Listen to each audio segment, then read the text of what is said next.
In Latin America and the Caribbean, the agriculture, forestry, and other land use sector, known as AFOLU, has great potential to reduce greenhouse gas emissions that cause the planet's temperature to rise.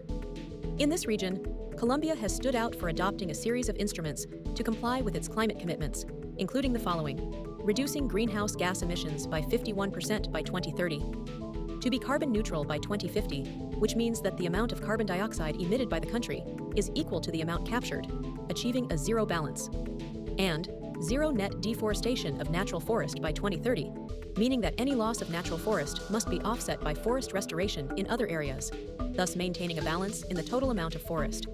Within the AFOLU sector are activities such as cattle ranching and cocoa cultivation. Livestock is vital to the economy, but it is also a major source of emissions. On the other hand, cocoa contributes to both rural development and peace building by being an alternative in the substitution of illicit crops in communities affected by the conflict. But where are the greatest emissions actually generated in these chains? Researchers from the Low-Emission Food Systems team of the Bioversity International Alliance and CIAT conducted a study in the Department of Caquetá using qualitative and quantitative methods under the guidelines of the Intergovernmental Panel on Climate Change. The team estimated the carbon footprint, an indicator that reflects greenhouse gas emissions, at the production, distribution, and processing stages of livestock and cacao. For livestock, it was found that most of the emissions come from enteric fermentation, a digestive process of the animals that generated more than 80% of the total emissions.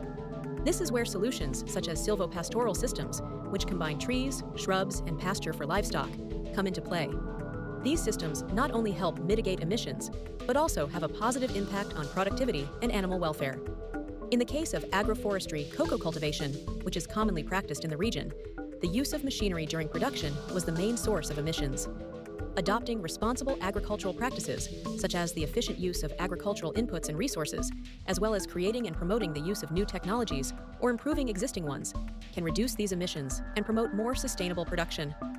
With national policies that support these initiatives, Colombia is creating an enabling environment to promote a more sustainable and resilient agriculture in the face of climate change.